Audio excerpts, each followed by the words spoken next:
We're going to be looking at the contest for leadership of the Conservative Party in Britain. Have you had enough of it already? We'll never get enough of this fascinating competition. Since the resignation of Boris Johnson as leader of the party, he remains Prime Minister. There's been a contest underway for his replacement, and the way that it's done is this. The people who are MPs who want to put their name forward, and they are voted on by the MPs, by the members of Parliament who are Conservative.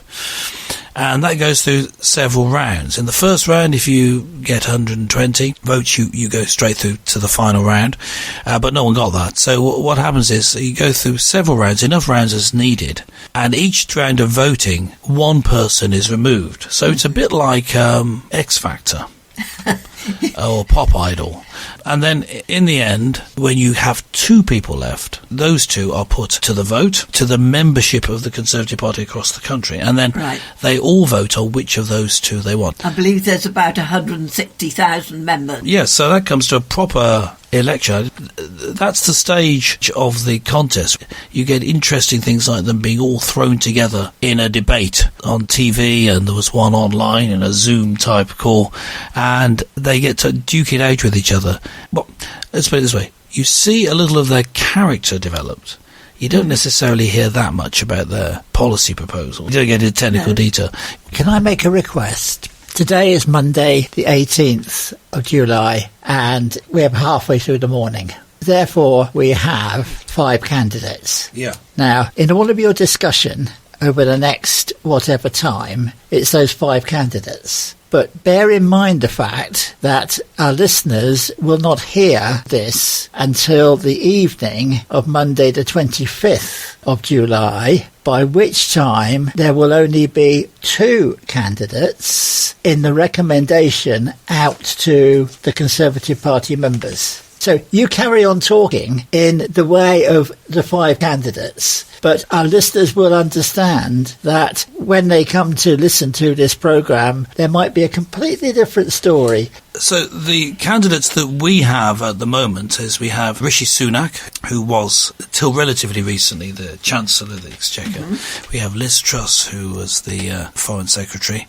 So we have 2 cabinet ministers duking it out. We have Penny Mordaunt, who hasn't been in the government. Well, I think she has held some sort of minor role for a few weeks. It wasn't enough for very long, but is a name at the moment. And then we have, what's his first name? Tugendhat. Tom Tugendhat.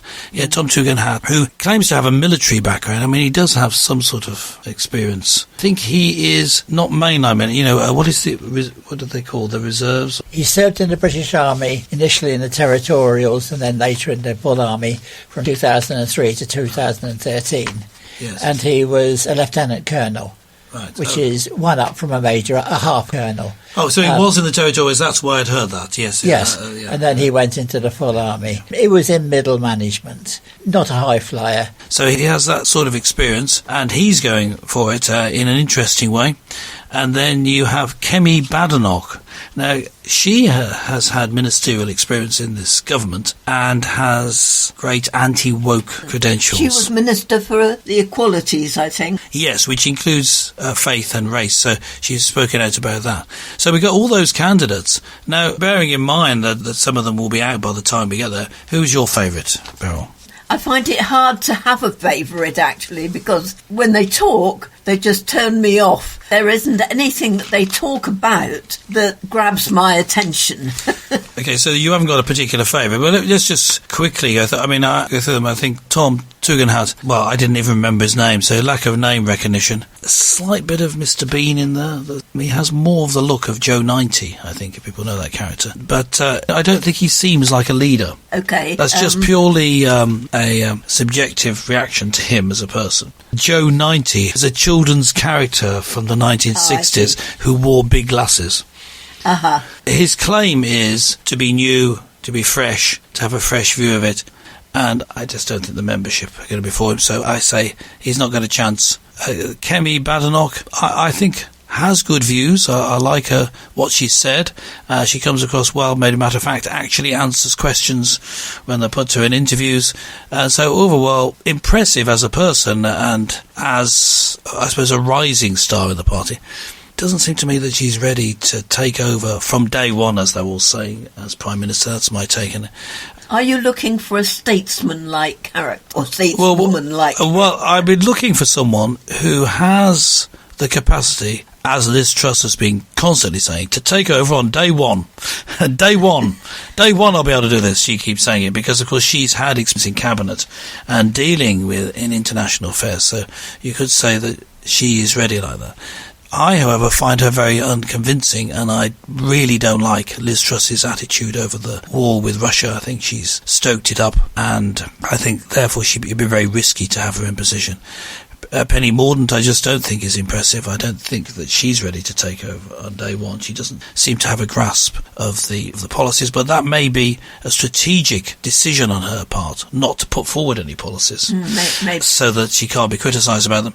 And so, even though I dislike him, find him slimy, he presided over the ruining of the economy through lockdowns, I think Rishi Sunak, because he's the most professional, probably is the right one. I hate to say it. Yes, I'm inclined to follow you. We've had so much woke stuff that you can't necessarily believe. Stuff is broadcast that doesn't have a ring of truth about it, that you begin doubting everything that everybody says. Yes. That is a problem to me. Well, the problem is that they all like that. It just gets assumed that when a decision is made or a law is passed, well, that's the end of the debate. No, it isn't. No, same-sex marriage is a stupid idea. It's not marriage if it's between people of the same sex. But they're all in favour of that. Where the anti-woke thing, where they still haven't gone down the route, the total subjugation to what you might call the trans agenda, which is believing that people have inside themselves, psychologically, a view of what gender they are. So these days that means the same as what sex you are. That overrides the biological reality of your body, such that if someone says that they're a man, even if they're actually a woman, you have to accept that they're a man. And that's not accepted by all, except for Penny Mordaunt. No. Did say that she was in favour and made moves to what's called self-ID. She's now denying this, but the record is there that she was trying to make changes such that that could be introduced.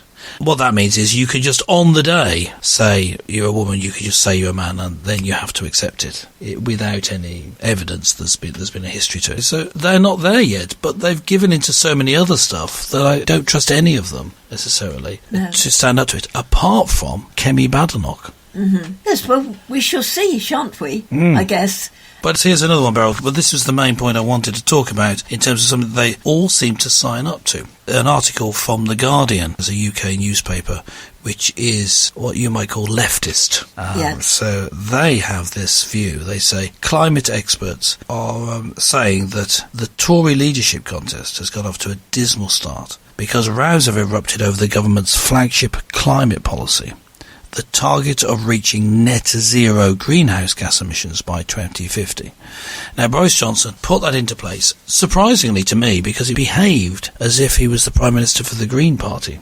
And they have a target of what they call net zero greenhouse gas emissions by 2050.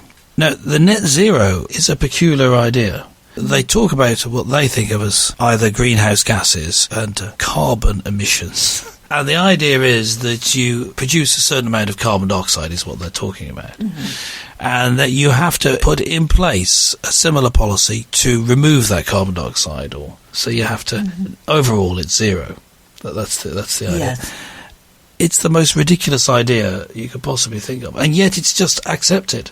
And they all, even though they're talking about, and this is the problem in this article, they're talking about at least temporarily, and Liz Truss did say this in one of the debates, temporarily remove the green tax, the tax on fossil fuels, which is then used to produce what's sometimes called renewable or better sustainable forms of energy like wind turbines, like hydroelectric, this sort of thing. And she said this talking to Rishi Sunak, who was arguing the other way. Now, that still means she's still signed up to the net zero policy. Maybe not by 2050 in that case, but the actual aim is wrong, isn't it? Surely. The aim of getting fossil fuels down to net zero. Well, it's not. Well, use of fossil fuels contributes to the production of carbon dioxide.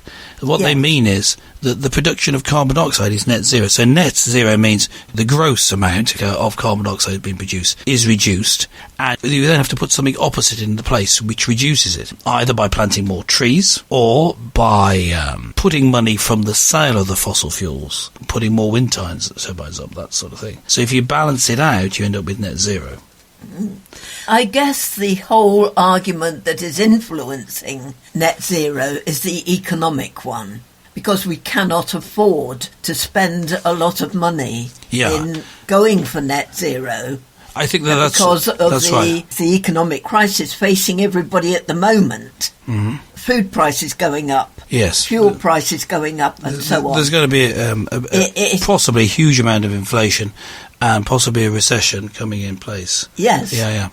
We need to deal with that first before going to net zero. Now, this article in The Guardian looks at that and says they're worried about that because they should instead be worried that the world is just going to be destroyed by the increase in temperature. Now, Sir Patrick Vallance, the government's chief scientific officer, last week, it says here, tried to keep the debate on a sound factual basis, holding a briefing in Parliament on Monday on climate science. But it was only attended by 70 MPs and peers. They're not trying to find out from Patrick Vallance, who was so wonderful on the facts that he gave out on the COVID problem. They didn't want to hear his views on the climate. How could it possibly be that they don't trust him after all the stuff that he said about COVID? How could that be? Anyway, Paul Venditti, the acting executive director of Greenpeace UK, said, green policies could be the saving grace for any future leader. They're hugely popular with voters and will neatly tackle the urgent multiple crises we're facing. So, that just isn't true, is it? That it would solve the financial crisis that you were just talking about. No, it wouldn't. But it's all. The problem is, it's all based on. It's like a house of cards. You see, it's based on something, a shaky foundation. Which, if you take it out, you suddenly realise that carbon dioxide is not related. At least, it's not causally related to the increase in global temperature. If anything, when there was an increase in temperature, afterwards the carbon dioxide levels increase. You can look at the actual data, the evidence, the actual science shows the opposite. And that's the basis of all this policy. You pull that out, the whole thing falls down. We shouldn't be aiming for net zero. It's a ridiculous idea. We should be instead using the fossil fuels that we have, take the crazy idea of this green tax off it, and start to produce more. Invest in drilling, in fracking, in getting at more fuels of our own. Coal, there's still coal reserves that we could start to get ourselves more independent so that we're not at the whim of foreign powers like Russia that could restrict our access to certain fuels. This is all smoke and mirrors. It's all a deception. I think this is satanic. The climate change agenda is satanic. This is a great evil because it's being used to increase tax, to increase the government's control over everything that you do. Mm-hmm. I'm not a scientist. I don't understand it. My mind can't get around it, so therefore I don't give it a lot of attention. As far as I'm personally concerned, we have huge trees in our garden that are sucking up the carbon, and we haven't been on a foreign holiday for 4 years, so we've not needed to take an aeroplane. So if they were correct, so you are actually carbon neutral. I'd like to think so. You are already at net zero, except the whole idea is nonsense.